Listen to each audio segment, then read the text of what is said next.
Home Life. It's Home Plus Life Podcast. Right, so we're in it? We're in Instead it. of just pointing at me? I was letting you. I'm the guest today, so I was letting you run with it. Oh, right. Well, you seem a bit confused by this. Oh, look, I'm just repping the business. Do you have the check my hat on, Or do you have the market? T-shirt? But I'm here in my official capacity for Market Buy. I don't have a Market Buy hat. It's actually ridiculously hard and expensive to get this purple paint splotch logo on a hat, embroidered on a hat. Can't you just have the words I could, but it just doesn't look as cool. behind the splotch Doesn't work. or in front of it? No. Just throw a bit of stuff on it. I'm actually seriously considering just changing the logo so that I can get a hat. Or maybe you could have it where it's a bit of fun, where you get like paintball and just go pew pew on a cap and then have it. We'll do that. We're heading towards a point where we'll have like the Market Buy annual awards, and my brainstorm with the team for that is that we should make it a whole day awards ceremony. And the majority of the day is fun activities before we, all get glammed up and everything like that for the ball and the awards, and all the rest of it. So they have to use paint. I literally pitched a paintball match during the day, and I got shouted down. I reckon paintball and see who can knock the hat off. No, I reckon we just, we have clients versus team members.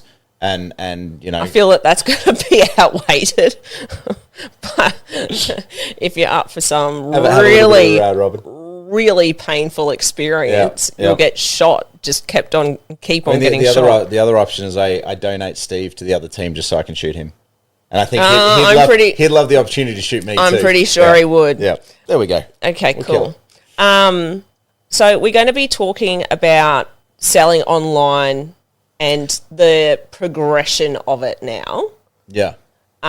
Compared to what it was a couple of years ago. So let's say it would have been pre-COVID. Pre-COVID's probably a good time. Well, COVID really amped it up because it gave a better way for people to be able to. It created a very, very clear use case for buying and selling real estate online in terms of negotiating real estate online and handling offers online. And I think that. Well, there's so many benefits to digital offers and selling online as a whole, but in the moment, it's you're going up against a process that has always been done. Mm-hmm. Like this is the way it's always been done. So there's always a challenge because there's this inertia that happens in the business world and the consumer world, the whole works.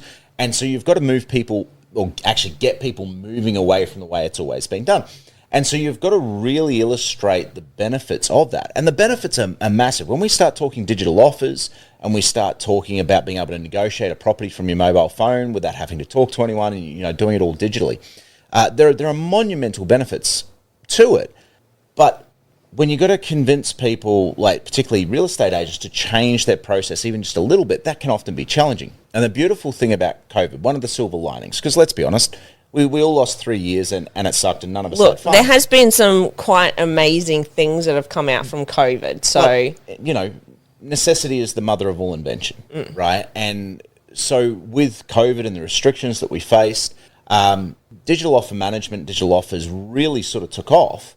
And we got to see all of the benefits working together in unison, if you will, and really sort of start to change and create that little bit of a pebble rolling down a hill that eventually becomes an avalanche. Yeah. And there's a lot of people who benefited out of it. There was, a lot of people who will never sell a property any other way other than digital offers. And many who won't buy a property any other way. And a couple of them to mention, to name drop, would be Aidan and Jess from The Block, 2015's winners of The Block. The house that they built with their winnings from The Block. So it was 2 years ago now? 3 years ago, something like that. Actually, no, it wasn't. Was it 2023? We've only been doing the podcast for 54 That's right. weeks. We had Nathan on board. So like it was May of last year. I think it may have been a little bit earlier, but yeah. They sold. So Nathan was, had the results to demonstrate from the COVID period, and then Aidan and Jess sold the property that they built with their winnings from The Block. They sold that and had an incredible result, and we've got a video of Aiden and Jess going, we won't buy a property any other way. Like, this is how we'd prefer to buy. I think it's because it's so easy as well. So if there is an offer, and I mean, it's happened to a lot of people where they go, oh, like I thought it was, pretty much I just need to fill out the paperwork tomorrow, only to find out, 10 o'clock the night before, that actually someone on the phone to that same agent going, give me the paperwork, I want it signed, I want it delivered to the seller straight away, I want this property, and you don't find out until the next morning, that you've missed out because they've actually completely overtaken what you've put in place, and, it just so happens that they beat you to it. That's the ideal thing, like with digital offers, right? You go through that digital offer process, there's an end date, and the moment the sale ends, right, it's everyone gets put in offers. You know how many offers you're up against. You know how many buyers you're up against. It's up to the agent whether or not whether you've got the highest offer or what the offer amounts for everybody are, and they control that.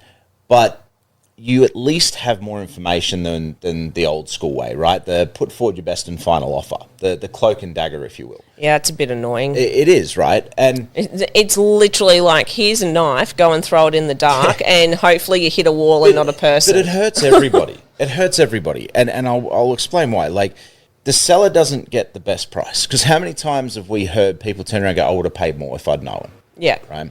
Well, I'm pretty sure, isn't that what... That's exactly what Nathan went through. The sellers would have got 20 grand more out of Nathan than what they ended up getting. But because it was this best and final offer scenario, it ended up... They ended up, he said $500 or something like that? Yeah, they took an offer that was $500 higher, they could have had 20 grand more. Yeah. And that... So that happens quite often because... And look, there's a bit of psychology involved in this. When a buyer gets told, put forward your best and final offer, it becomes a game. Whether we want to admit it or not, subconsciously it becomes a game. And so the mental shift that a buyer makes is from, what do I have to do to secure this property, to what do I think the lowest amount of money is I can secure this property for? And that's a very different headspace. So the seller loses out. It's very much bartering. It is. And so if you... It's not negotiating, it's bartering. It's really just a blind auction at the end of the day. Yeah. Right? It's a blind auction. So you haven't the seller missing out on money, leaving money on the table. And then you have the agent. The agent loses because A, they're getting paid less. But B, if the seller ever gets the inkling they left money on the table, that hurts the agent's reputation. It would be a bit frustrating as well. You've got buyers who have missed out, who would have paid more, and that hurts the agent's reputation because now the buyers are frustrated and pissed off and think that something dodgy's happened, right? And so the buyers also miss out. They are denied fair and equal opportunity to go after the property that they want. So you now have a situation where everybody loses because the seller's short money and the agent's reputation is damaged and they're paid less, and the buyers are denied fair and equal opportunity and are now frustrated. So then why do it? It's the way it's always been done. Well, it's not all the way always. Well, up until recently, it's the way it's always been done, right? And it's a monumental problem that is costing everybody involved a fortune, because the longer buyers go without the property that they want to move into and live in, the prices keep going up, for starters. That's rent they're paying. There's all sorts of challenges to get finance approved and everything like that. Market shifts in there. And we've talked about the supply and demand issue in this country for a long time. And so any reprieve is going to be temporary. Any reprieve is going to be temporary until we fix the supply problem. So the buyers are losing out. The sellers are losing out. And, well, just ask what the reputation of real estate agents is as a whole and how people feel about them. And we can see that real estate agents do we need to ask, out. really? We don't.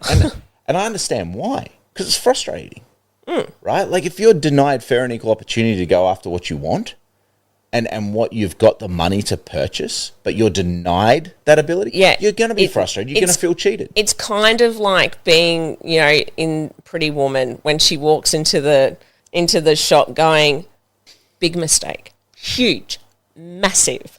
Like, and then walks out and she's all dolled up, and it's very much like that, where, you know, you potentially see the agent and they're like, you know, still trying to get rid of the house because the sellers have turned around and gone, that's not good enough. That's not happening right now because the market is so good. But what is not being seen, for sellers anyway, what is not being seen is that feeling of frustration and anger, that feeling of being cheated, that buyers and sellers are walking away with, and the damage that's being done to that real estate agent's reputation and industry. And that agent, more often than not, is a really good, ethical agent.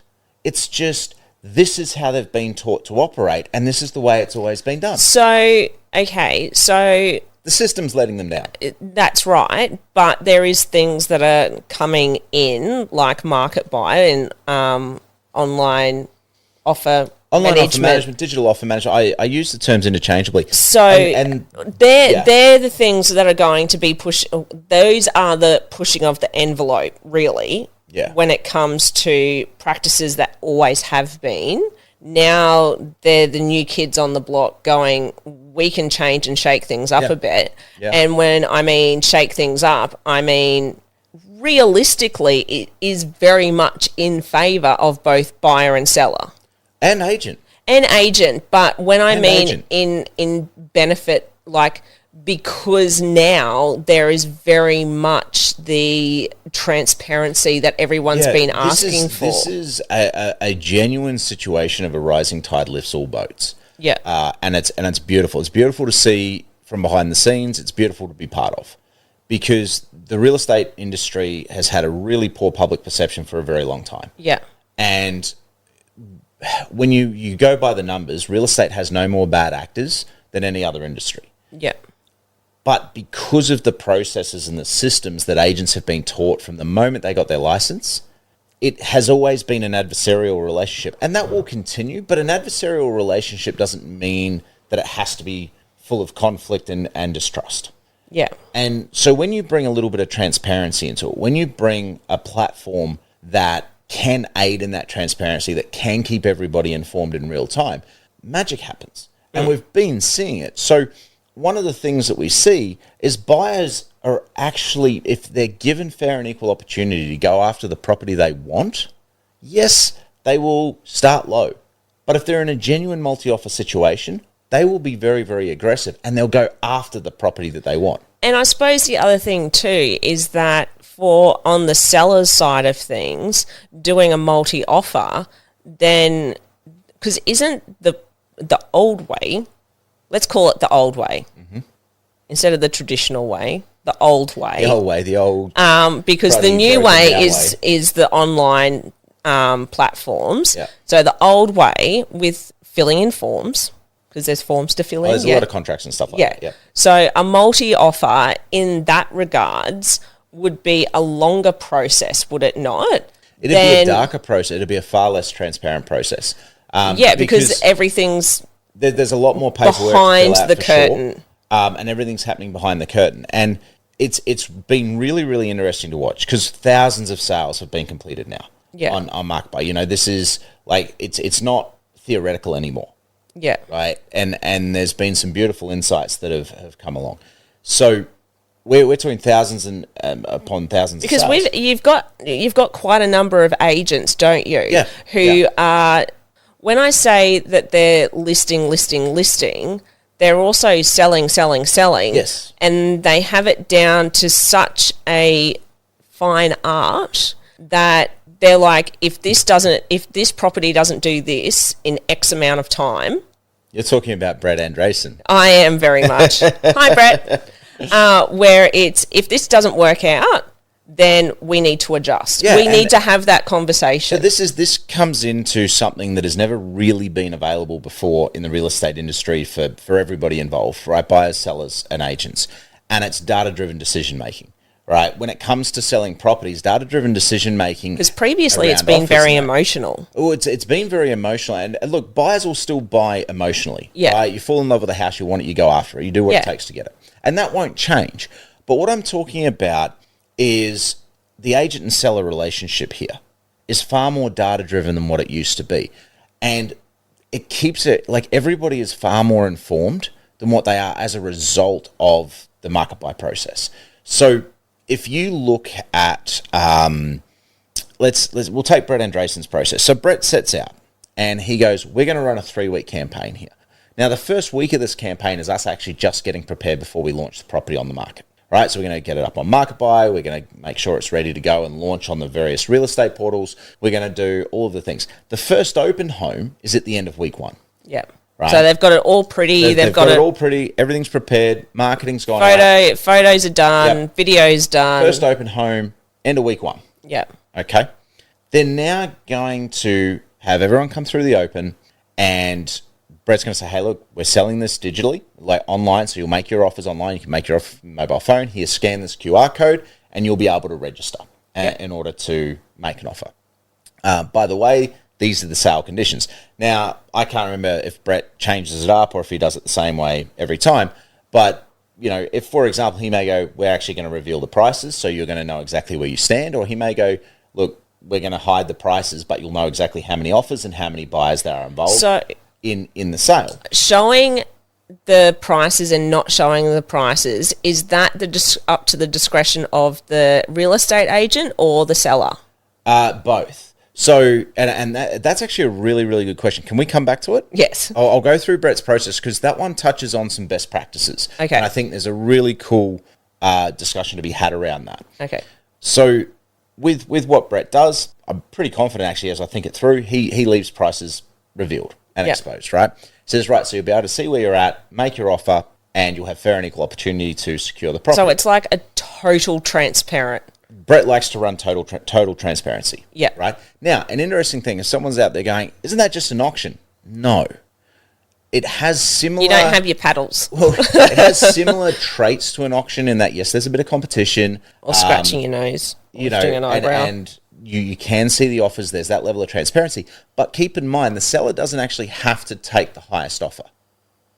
Right, and that's crucial. The seller can, and not only that, every offer is conditional. It can be unconditional, but it can be conditional. And they're two very, very big differences to an auction. An auction offers are unconditional, right? And the seller has to take the highest price. Well, so there's a few other bits and pieces around. The other thing too is that isn't it through the auction process where the potential buyer actually needs to go and do the due diligence? Sometimes the seller's done that as a pre-thing. Yeah. Often a buyer's solicitor or family will recommend they do it themselves just to make sure. Yeah. Whereas a lot of agents now, from what I have heard, they recommend get BNP, all that up front. Yeah. Have it done so that you know about it now. Even with private treaties. Yep. Yeah. Right. Have it done in advance so you know what the problems are before it comes to contract time. Yeah. Yeah.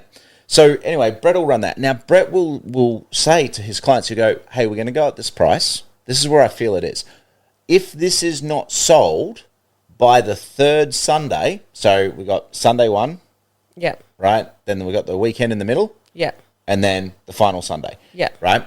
If it's not sold by the third Sunday, we know we've missed the mark in terms of price in the market, and we're going to restart this process at this price. Yeah. Right? And Brett's got all the data to back this up. So it's that he's setting expectations at the same time as educating his sellers, and the sellers get to see what's happening in real time.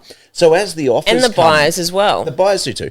As the offers come in, the sellers are seeing it. So they know what the market's appetite for their property is. So it's no longer a case of, is that real estate agent just trying to beat me out for a quick, easy sale? It's, you know what? We've had offers. We want 600, but every offer's been at 550, right? The market's telling us what they're willing to pay. Yeah. And Brett tells a story. We did an interview with Brett, and Brett tells a story of how they went to market at offers over 600,000. Yeah. Bugger all interest. Yeah. Right? And so as according to the plan that Brett spelled out, they dropped it, went back to market after that first 3-week run through, and they went at offers over 550. And so they ran it at offers over 550, and they got interest. And then the market competed, and it ended up selling at 595. So they were only $5,000 out. Yeah, right. But that $5,000 was the difference between getting interest and getting nothing. Yeah. Right? And so, and it's that data-driven decision-making that is really enabling and enhancing the transparency in that agent-seller relationship, because the seller can now have confidence that the agent's not just trying to pressure them to lower their price and is not BSing them. On the flip side, because this is all digital now, and that all of the sales results are tracked. So what that means is when the agent says, hey, I think I can get you $600,000 for your property or $1 million for your property, they can back it up. If they're using MarketBuy, they can back it up with a sales activity report. And they go, the reason I believe this is, see this house here, 123 Smith Street. We had 9 buyers make 25 offers, and 8 of those buyers missed out. And 3 of those 8 buyers are still in the market, looking for a similar property, and I know their budget's $1 million. Right? So it's data-driven decision-making as opposed to that, oh, yeah, I can get you $1 million, no worries. Well, how are you going to get me? Don't worry, we've got all the buyers, or we're the best at marketing. Or I'm a pit bull negotiator. Right? Yeah, or have a look at the, is it CMA? The comparative market appraisal. Yeah. Have a look at that. Yeah. You're the registered owner. You can go and get that information anyway. Yeah. And to rely on that, you'd still be looking at it going, well, my house is better and it should be able to get more than that. Yeah. But at the same time, it's like, it's not necessarily just what your property has. It's about the interest from the potential buyers and how much they are willing to pay. You may say it's $1 million property, but the market may go, no more than $950. And that's the beautiful part about it, right? An agent, and I've talked to a number of agents who use MarketBuy and use the platform, and they'll often sit there and have a seller saying, well, you know what? You're saying I'm worth 900. I think my place is worth $1 million. And the agent will go, you know what?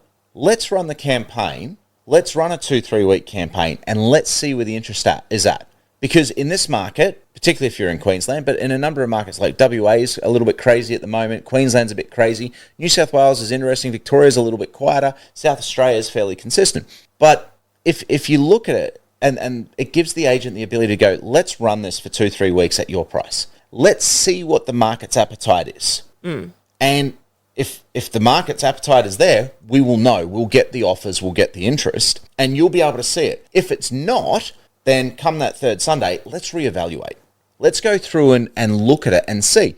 And so it's this data-driven decision-making that is leading to better relationships between sellers and real estate agents. Now, on the flip side of that, buyers, one of their greatest frustrations is they'd make an offer and not know what was happening. Yeah.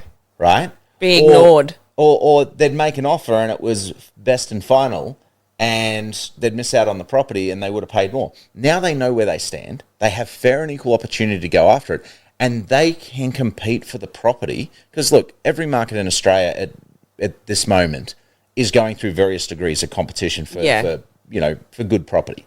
So they can make the decision as to where they want to pull out, right? And it's an interesting sort of thing because I have never, before being involved with MarketBuy, like I've sold property, I've bought property, I've done it all. I've done it as an agent, I've done it as an owner, the whole works.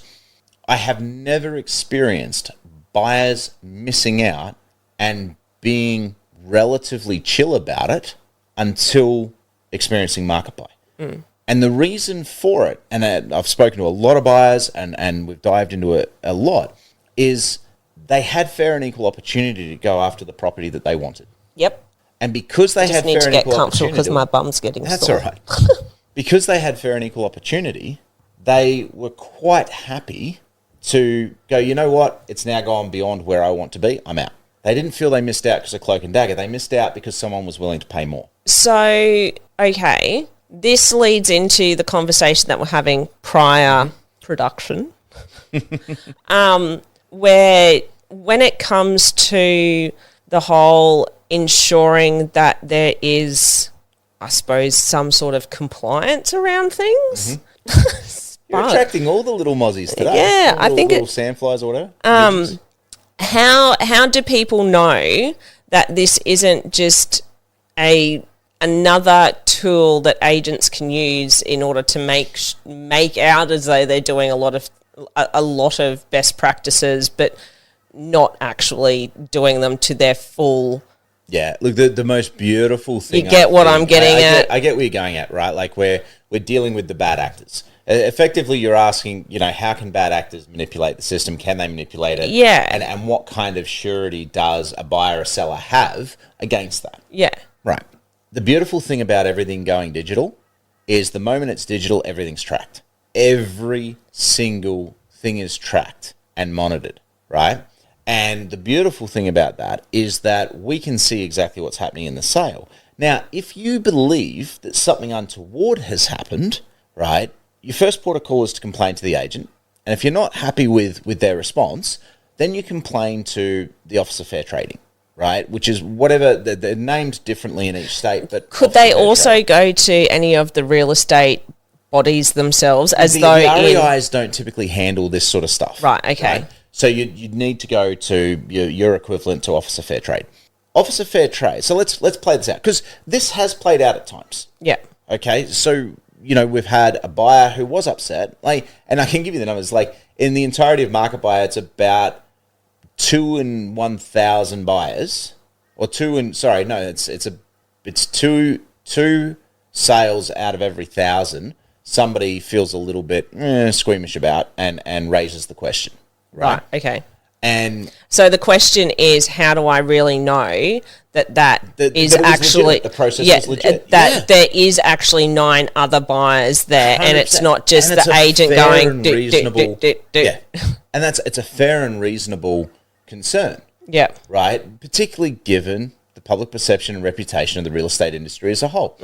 And it's something that we care very, very deeply about. Like we've worked hand in hand with the REIQ, so Real Estate Institute of Queensland, to build a digital offer best practices guide, and that is now part of their toolkit and is actually put out to all of their member agents as well. Yeah. Another reason to grab an REIQ agent, to sell your property, by the way. So we've been instrumental in that. But if we dial it back even before that step, and we look at, okay, let's say we've got a bad actor, right? And a bad actor jumps on and uses a digital offer platform.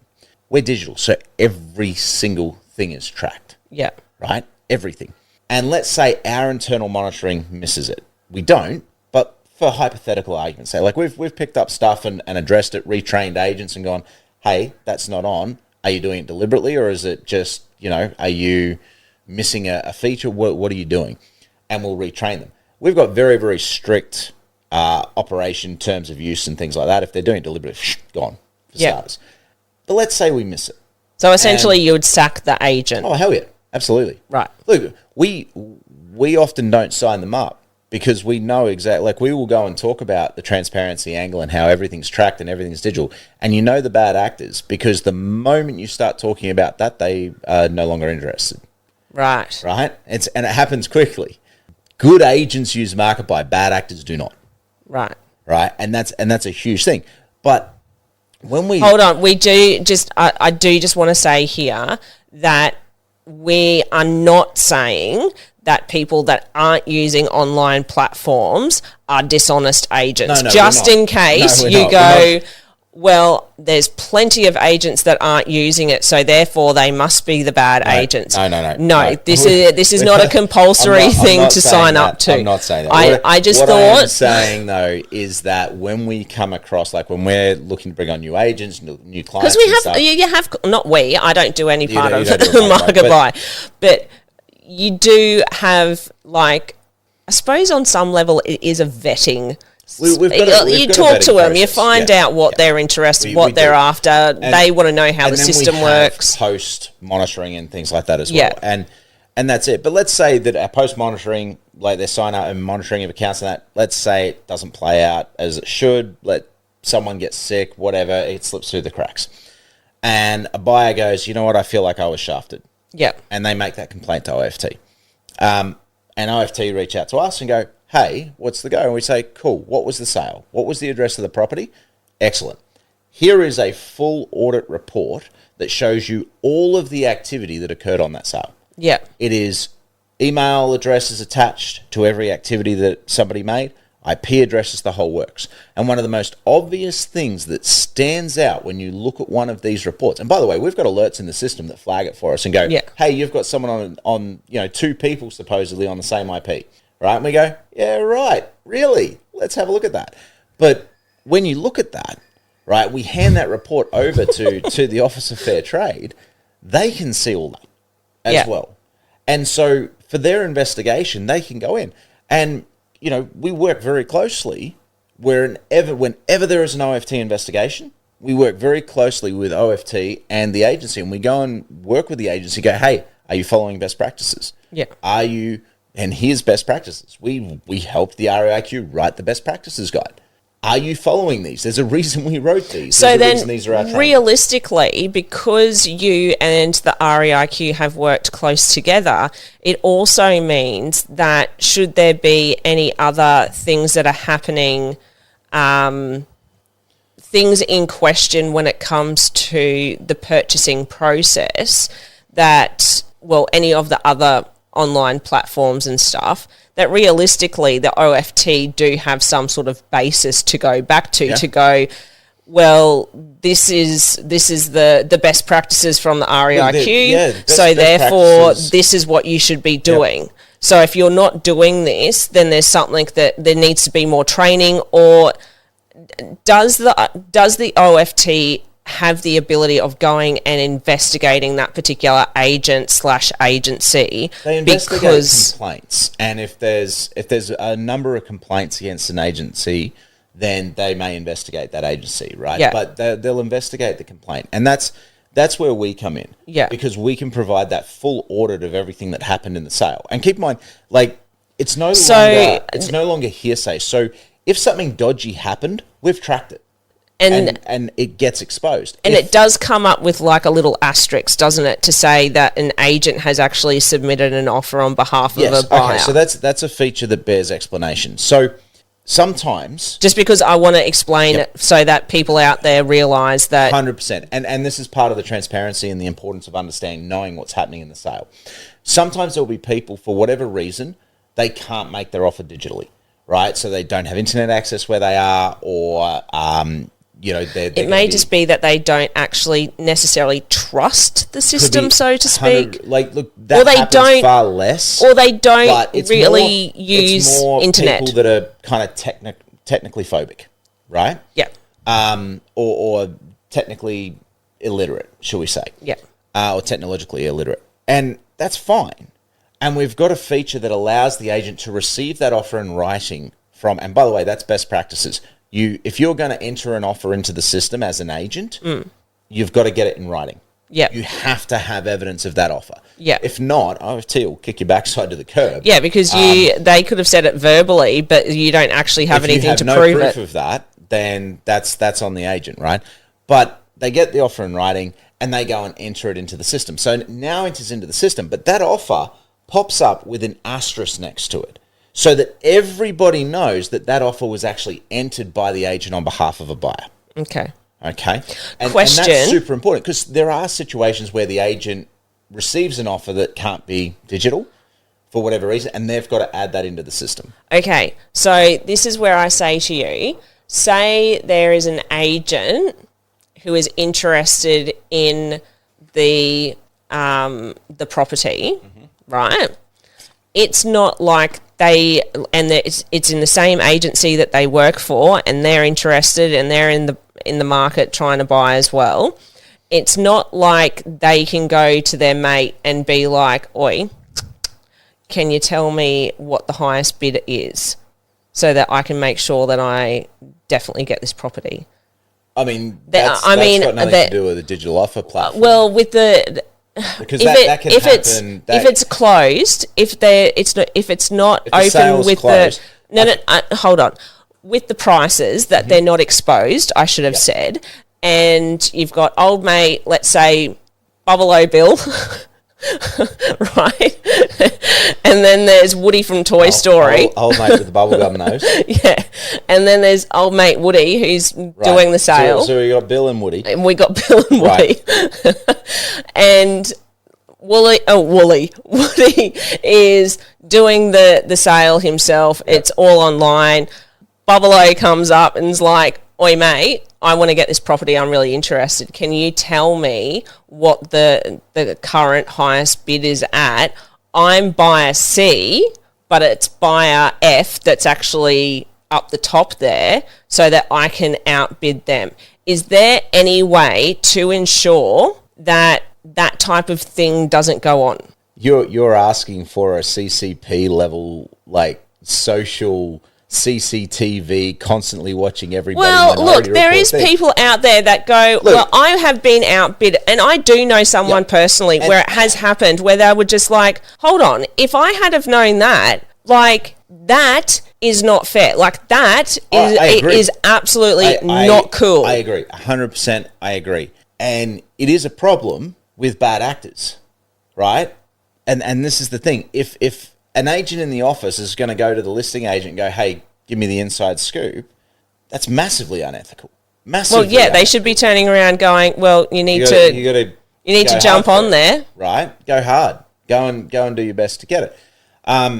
And make your best offer. And that's what should be happening. And I believe that's what the legislation states should be happening as well. Right, okay. So there is a way... We can't track that because we're a digital platform, right? There's people happening offline, and that's happening completely offline. What we do track, however, is that an offer was made by an agent connected to the listing agent, and suddenly it was much higher than what all their previous offers had been in order to take the win. Actions tell, right? It does. So we can't stop that from happening behind the scenes, but we can track the result of what happens after that discussion. And I think that's one of the biggest benefits and one of the reasons why people absolutely need to be using digital offer platforms.